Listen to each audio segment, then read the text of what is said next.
Do you happen to know the stat for like suicides around dental and professionals? Oh, dental and professionals. Well, it is kind of I say 80% of dentists have gone through some sort of burnout or chronic back pain. I don't know how many of them have gotten the neck fuse, back pain, and an opioid. So that's like 80%. Crazy. 80% of them. And then that's why it is on the top end of suicide.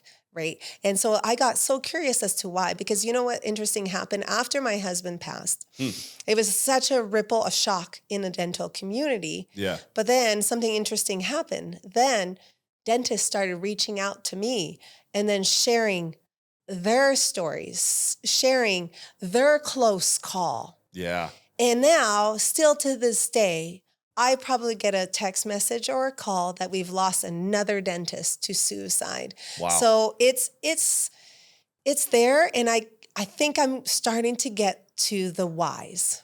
Interesting. And because I'm getting so many dentists on as a guest, I'm kind of figuring out, their environment. So this is where I'm being called to speak and bring awareness as to why in that profession, because there's other very stressful professions. So why dentistry?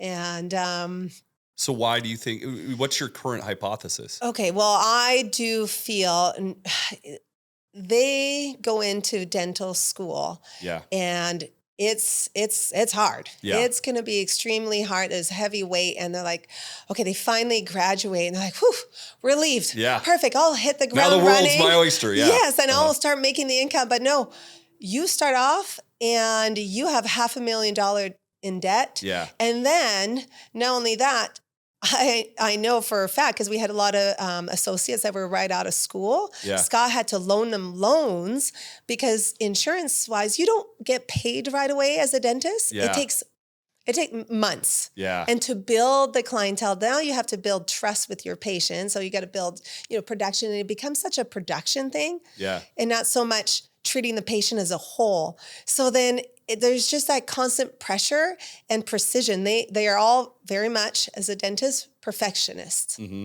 And it's never enough. And they work in millimeters. So there's a constant pressure and perfectionism, and they think it's never good enough. Yeah. Right. And also environmental. So I do speak about environmental. You work close quarters with patients with a lot of fear and anxiety. Sure. And I know this science, this physiology, that you take that on. Yeah. As a healer, you take that on a regular basis, and that causes inflammation because it causes stress in your body. Especially probably the better person you are, I would assume, because it's like you take that empathy on even more. Oh, people will fly to come see Scott because he could remove that pain. It can really hold space for them.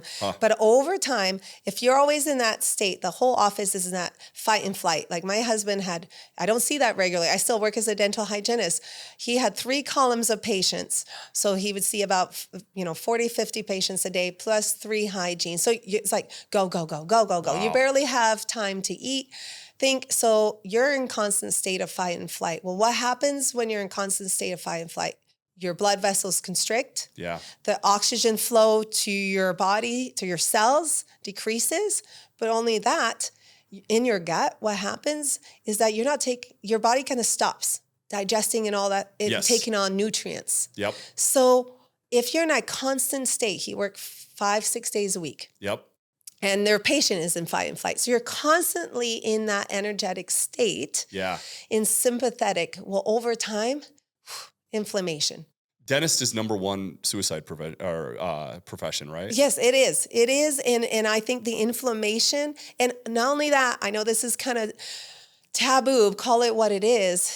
In dental school, they work manually with amalgam. Yeah. And amalgam has mercury in it, about, 40% it's made with mercury. And now when they're using drills to put amalgam fillings or remove them, they're breathing in those gases of mercury. They used to use mercury for syphilis. And in fact, I think that's the way Blackbeard the pirate ended up dying or going crazy. Well, think of the Mad Hatters. There's the Mad Hatters too, whether they worked with mercury for the felt hats. Yep. Also, interesting fact, I used to work, on airplanes. So I was curious because I remember flight attendants saying in the back of the galleys, they had aluminum, right? All the galleys. Mhm. And some of them say they get numbing of the hands of working with them constantly. And I was like, oh, Mm. I wonder if that had mercury in that. And no, there's no mercury in any type of aircraft build. And in fact, engineers are afraid of even a slight drop of mercury to drop on an aircraft because it's going to corrode. So can you imagine we have that in our mouth now? Isn't that something? Yeah, but it's okay to have it in our mouth. Yeah.